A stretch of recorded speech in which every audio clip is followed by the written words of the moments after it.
This is The Basketball Show with Shane the Hammer Heel and Steve Mr. Magic Carfino.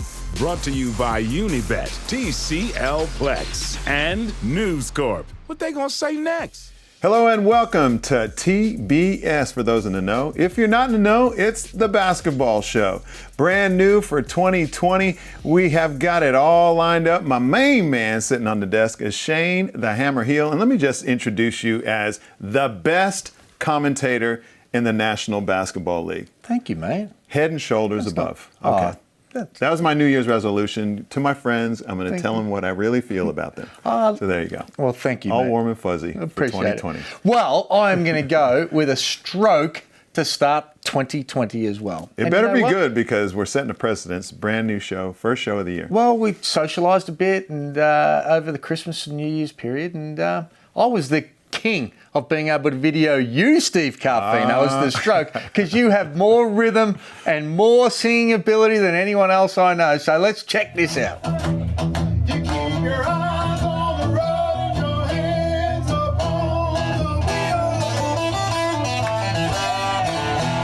Keep your eyes on the road and your hands up on the wheel. And see, that's where we got some balance, mate, because I've got no rhythm, I can't sing, and you got all of it, mate. Come on, belt out a tune. I know. Come on, give me a little. Your eyes on the road. Is my mic here? Hands upon the wheel. I'm like your PR agent. Yeah. If there's a microphone and a crowd, all right, good luck keeping it out of my hands. This is the Starting Five, brought to you by TCL Plex smartphones. Starting five is a good one. You know, a good segment is one that people can talk about after we have a discussion in our opinion. So this is an absolute barn burner. Starting five is who you got and who you got between these two players. And I love the ones that you picked. Jae'Sean Tate, because I love saying his name and he's got crazy game, against Cam Oliver. Who you got between those two? See, I like Tate because he's like a ball. He gives you 100% all the time and he's a perfect fit for the Sydney Kings. But I would have to go for Cam Oliver. Even though he's been more inconsistent, his upside, like to take over a game, and I think he'll continue to improve as a younger guy. So I'll go Oliver. I get that. And, you know, and I think in these discussions, there's going to be a whole lot of, I can understand that. Yeah. I'm going to go, and not just because you went with Cam Oliver, because his upside's unreal, but Jae'Sean Tate, for me, he doesn't really have that takeover. But you look at his stats, he just accumulates stats. He rebounds, he shoots it at a high clip, and he can really dismantle that matchup problem. He's a nightmare to match up against. He's too strong for the small guys. Yeah, I like him. So I'm going to go with Tate. We love him. Yeah. All right, I've got one for you. Scotty Machado or Melo Trimble? I know. I bet the Cans fans discuss that. Oh, man. You know, on these, I think we're going to, I'll try and keep it short because I love these two guys. Machado's a winner. You know, he can have 3 points, but then he can have, 14 assists. Whatever it takes to win, he's on it. But I'm going to go Melo Trimble. And probably the same reason you like Cam Oliver. He can take a game over. Recently, when they played against the Perth Wildcats, he dismantled them, whether he was, just attacking with the shot, the three, the drive, the penetrate, the lob, whatever. That's why I'm going to go with that one. Melo Trimble. See, I like Trimble, but I think Trimble is a better player on a lower team. I think Machado, if he was at United, would actually be a better fit because I think Chris Golding would be playing much better basketball. So I'm going to go Machado, even though, again, like the others, I like them both. All right. Man, that was tough. That was a tough one. As you were describing it, I'm like, am I going to sway? In my opinion. All right. How about this one? Guys coming off the bench. I almost said Aaron Bruce. Yeah, okay. I always do. Okay, so the comparison on that one's different, of course, if I'm talking about his brother. So Sean Bruce or Emmett Naar? Pass first, Emmett Naar. Sean Bruce, Sixth Man of the Year. Sean Bruce for a winner. Woo, I think that's a good one. Emmett Naar, the only blight on Emmett Naar is his three-point ability. If he broke down his shot and just got that technique right, I think, I'm still going to go with Nah just because he's younger, but Sean Bruce has been a much better player this year and more consistent player on a team that has a chance to win a championship. Did I sit on the fence then? Who you got? I'm going to go with Bruce. I just think he is a solid. You talk about the guy who's going to flourish on a championship team in a championship environment. He's doing that. He's doing that. He's MVP of the state league in Queensland, wasn't he? Yeah. Yeah. He can play. He can score. He can do whatever. He does whatever it takes. And I like him for that fact. I like him at NAR, of course, like we've said of all of the guys in the comparisons, but I'm going to go with Bruce. Okay, Harry Frawling or Shane Frawling? No, sorry. Harry. No. Yeah, I know. Shane's dad, of course. You know, he's third in that. He's not even third. His daughters are better than him. Oh yeah. Yeah. Ooh, that's yeah. All right, Harry or Sam Frawling? This is hard because they're like family to me. I mean, Harry is a better player right now, but Sam probably has the biggest upside long term. Yeah. I think. What do you think? It's a bit hard. It's like picking you didn't between even kids. pick one. You didn't even pick one. I didn't. I said Sam is Harry is a better player right now. I think Sam has the biggest upside and will probably have the best career. So who did you pick? So Sam has the biggest upside. Okay, go with Sam. Okay, I'm going to go with Harry because we're talking about right now. Yeah. You know, I think that Harry, even though he's been inconsistent this year, his sophomore season, that's his second season, he struggled a little bit. But I think at the end of the day, I'm going to pick Harry over Sam right now. Yeah, very slight margin for me. All right, Bogut or Magnay? Oh my! See, if you're trying to win a championship right now, you go Andrew Bogut. Yeah.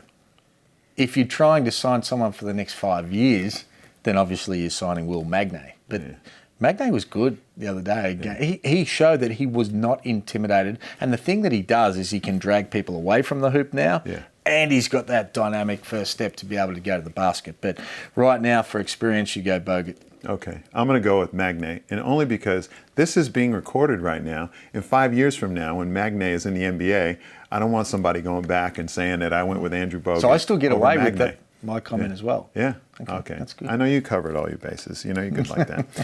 All right. Let's pull something out of the vault. Let's do it. What do we got? Joey Wright. Oh, yeah. Yeah. That could be anything. Joey Wright. I know.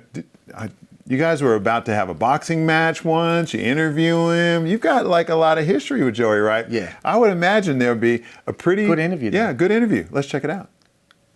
All right, for crunch time this week, we've got one of the all-time superstars, the players and coaches in the league.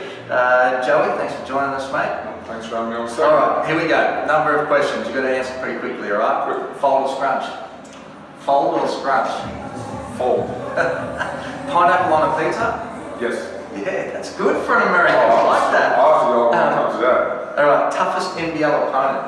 Toughest NBL opponent would have been Leroy Loggins. Yep. Biggest tight ass you coached? Kenny Castle, easy answer. Biggest tight ass you played with? Cecil Axel. Oh, there you go. One-on-one, who wins, Randall or Cotton? Randall. Trimble or Ware? Trimble. Gaze or Copeland now? Right now? Yeah. Copes looks the same. Yeah, he does. But he's still beat Copes? Drewy? Yeah. Drewy might not ever get the ball back. I used to beat Drewy back in the day. Gleason or Beveridge? Ooh. I'm gonna go.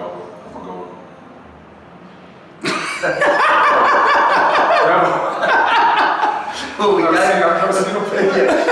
we gave away his video. Who would you start an NBL team with, Ingles or Paddy Mills? I was starting this.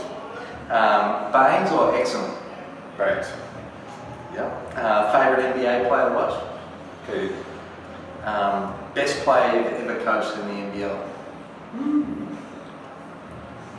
I'm gonna have to go Eddie O'Rourke or CJ. Could you beat Bevo in a 100-metre sprint now?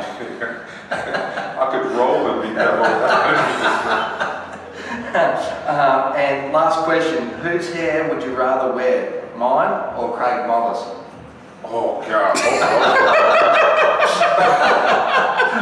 I could imagine The only thing is worse if Craig Muller's hair was your color.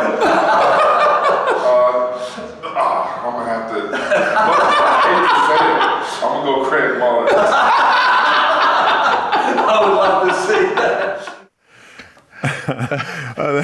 That was really good. I like his answer about Rob Beveridge as well. You can roll and beat him. Yeah. What made it best is Homicide was doing the video for me, so listening to him laugh at the same time. Yeah, that was a classic. That was classic Joey. Yeah, that was just as entertaining as Homicide. All right, here's a topic. Brand new one. You're very passionate about this one. Guys stepping out of bounds. Oh, I hate from the sideline. Honestly, when I'm commentating, I hate it. When I sit at home on the couch, I hate it. I start screaming at the TV, how could you do it? So we did a little video. Check it out. All right, have a look how much room we've got between the sideline and the three-point line. And every single week, somebody is stepping out of bounds. It does my head in. So I thought I'd explain it. It happens for a couple of reasons. People aren't set with their feet. You've got to get a system in place. So for me, I always want to shoot off my left foot. So if I get a chance to catch and shoot, I've got my side step, I'm here.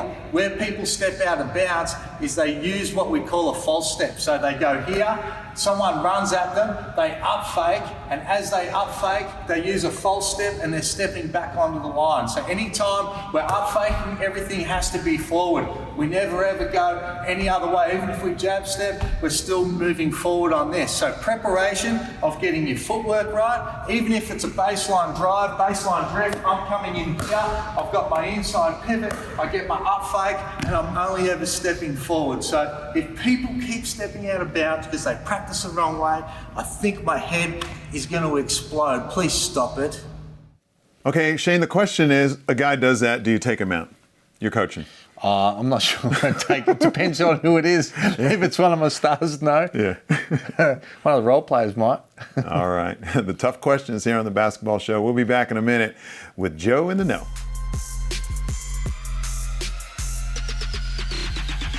Coming into the new year of 2020, it's In the Know with Joe. But first up, with the New Year's celebration, I got to know whether it's, Shane wanted to know because he's old school, whether you've taken on your husband's name or like me, I didn't make any assumptions. So I just want to be clear on how we should call it. What we should call you? Jo Healy for now. I'll change it when I get around to it, or maybe hyphenate it. We actually haven't even made a decision yet, but Jo Healy, we'll stick to that. Okay, let's get right into the hot topics. Christmas Day games. What do you think?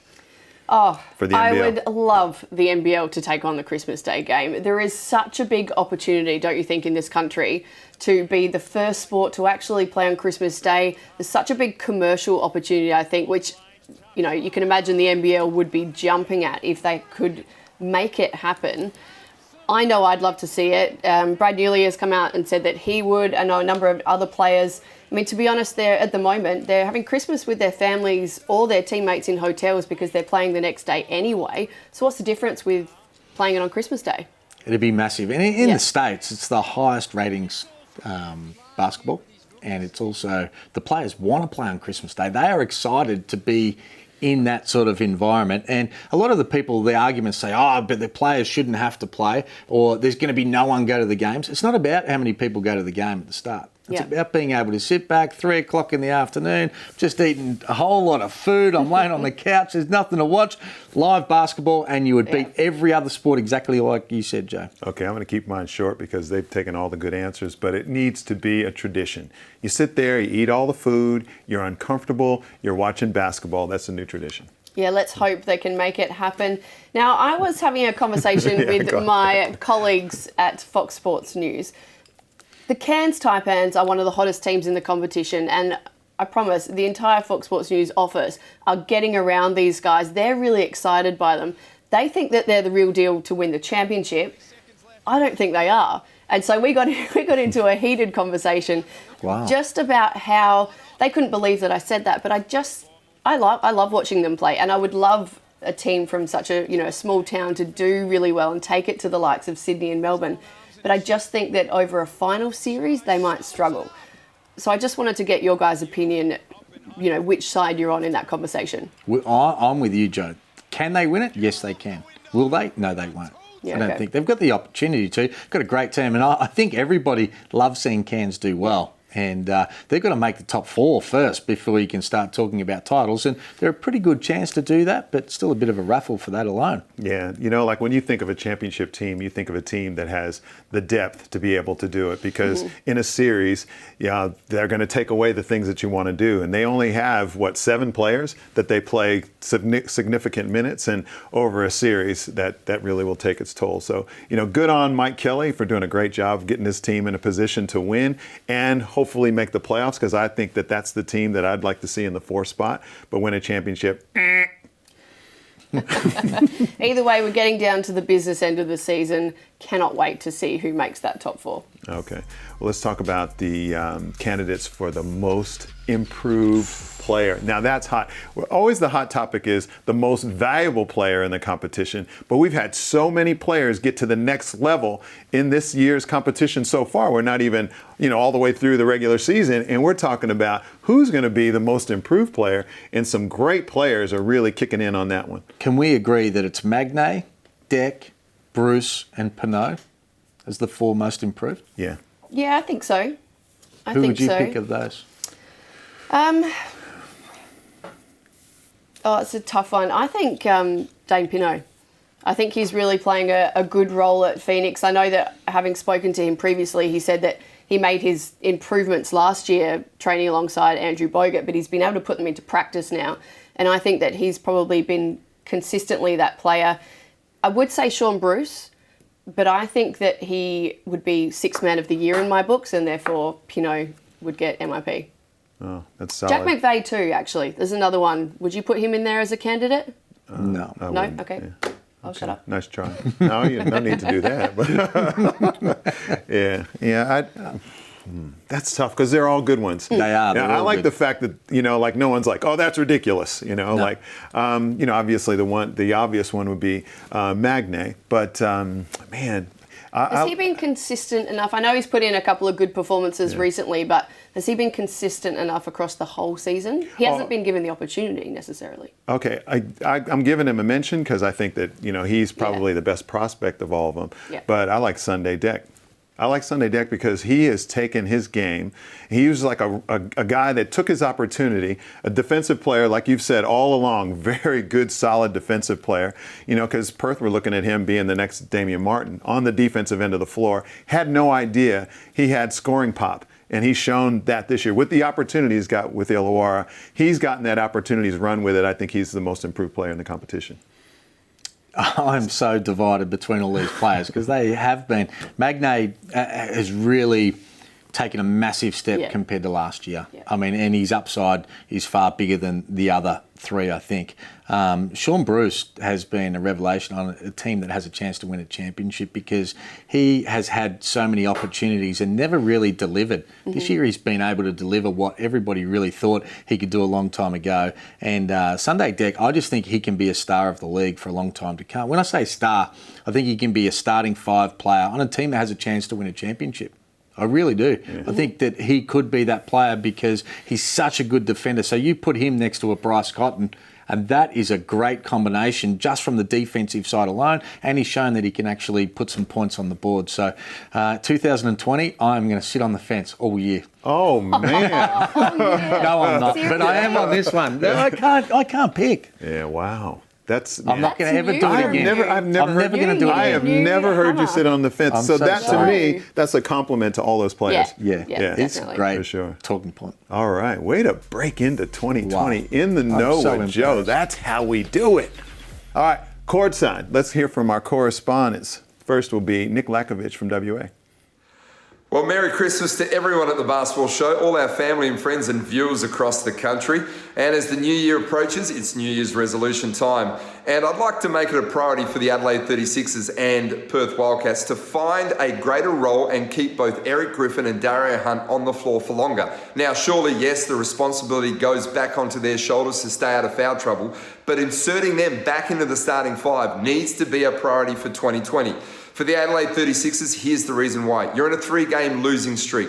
Why? You're ranked 8th in defensive rating. You're ranked 9th in defensive rebounding. Eric Griffin, you were brought here to anchor the defense for the Adelaide 36ers. You want to be a high-octane offensive team, you've got to secure the ball off the rim, stop teams from scoring easily, and get out and play to your strengths in transition. For the Perth Wildcats, it's not much different. Dario Hunt needs to find a way of playing more than 18 minutes per game and a greater role, not coming off the bench behind Majuk.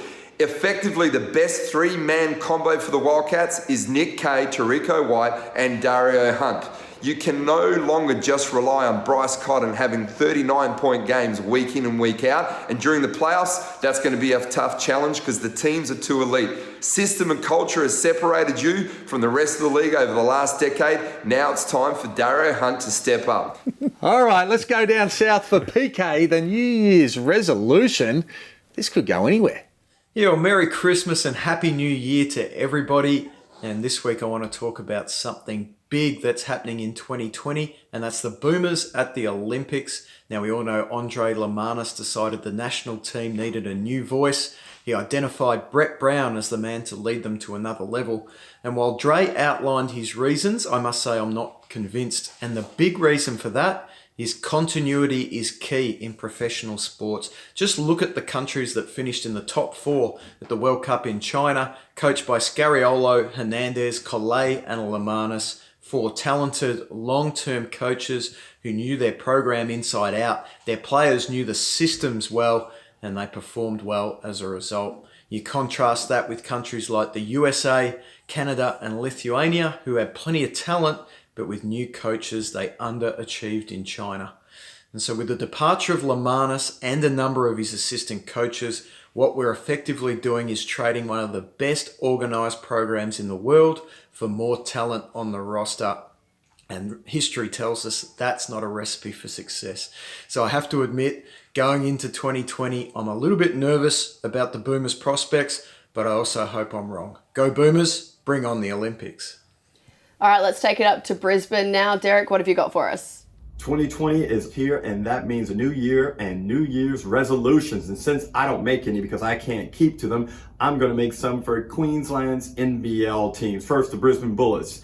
Let's get solid rotations and a set starting lineup. That way everybody knows their role. And players, let's play with energy, enthusiasm, passion. Play like it means something. The fans deserve that. The Cairns Taipans, late game execution offensively and defensively. It's going to be vital coming down the stretch, but more importantly, with a short rotation they use, they need good health. Players, make it a resolution to look after yourselves physically and mentally and come out and play well every game. Guys, happy 2020. Be safe out there.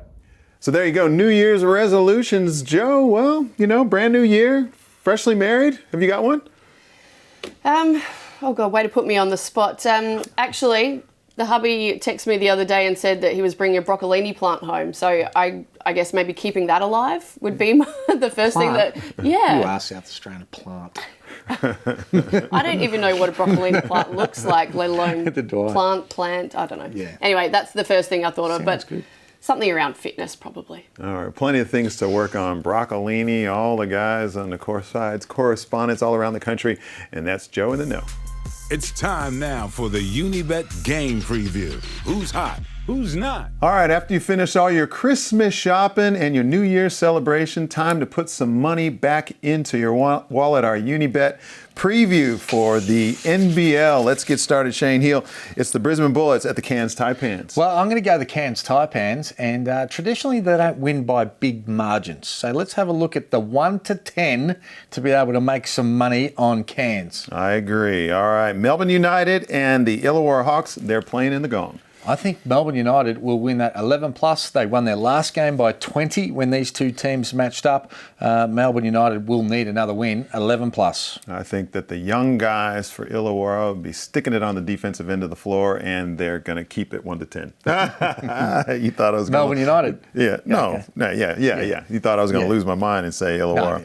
No. Okay, Adelaide 36ers at Kudos Bank Arena, the Sydney Kings. I am going to go the Sydney Kings 11+, and I think that will be a very high-scoring game. So look for the line on that, but the Kings too good. Yeah, Adelaide don't play a whole lot of D, so the Sydney Kings should run up a score against them. I agree. New Zealand are at Southeast Melbourne. Who do you got for that one? This is a flip of the coin. I've kept saying that I think New Zealand are going to continue to get better as the season goes on, but I think Southeast Melbourne will be desperate and they will just get over the line 1-10. I agree. They've got to make a stand. They've got to make it right now. They're going to push for the playoffs. Brisbane Bullets are hosting the Perth Wildcats. I like Brisbane. Well, this is a game that Brisbane won against Perth earlier in the season, but I'm going to go for the Perth Wildcats 1-10 to be able to reverse that result. Okay, I got Brisbane in 1-10. And the last one on the NBL list is the Illawarra Hawks at Adelaide. Well, this is the game that we saw just before Christmas that they went and surprised the Illawarra Hawks and got a win against the Adelaide 36ers. I don't think that'll happen again. It's 11 plus for the Adelaide 36ers based on the fact that they were embarrassed the last time they played. Yeah, revenge 11 plus, I agree. Let's move on to the NBA. The Mile High City of Denver. They are at Indiana. The Indiana Pacers, are they any good? Two good teams. Yeah. Indiana have been ultra consistent and Denver have as well. But I'm going to go Indiana 1-10. They've been a little bit of a surprise packet for me. All right. I'm going to go at Denver just because I like the way Jamal Murray play. And Jokic, the big center. I mean, he's got so much game. Can go. So much game. Let's hope those guys can light it up. Philadelphia at Houston. I hate Houston, but Philly frustrate me. And I'm going to go Houston 1-10. And I said a couple of shows ago that I would never pick Houston. I would always go for the team that's playing against Houston, but I'm going to go with Houston in this one, 1-10. Toronto are in Brooklyn. Well, this is a tough one. I love Toronto, but without Siakam, Gasol, I think it's going to be tough for them to be able to get over the line against Brooklyn, who have been pretty consistent without Kyrie. So I'm going to go Brooklyn 1-10. That's going to be a close game, though. All right. Flip of the coin. Okay. Brooklyn. Yeah, Brooklyn. I like their uniforms. I like their merchandise. It's black and white. I'm just going with it like that. I know people that have won money betting on the horses just on the color that the horse is wearing. So I'm going to go on a novice right there, and I'm going to go with the Brooklyn Nets just for that one. All right, that's all the time we have. That's all the expertise we have. That's what you want to call it for the basketball show right here. You can subscribe to our show on Apple Podcasts. I'd like to thank our sponsors, Unibet, TCL, Plex smartphones, as well as News Corp. I'm Steve Carfino. That's Shane Heal. This is the basketball show. See you next week. This is a co-production by News Corp Australia and Closer Sports.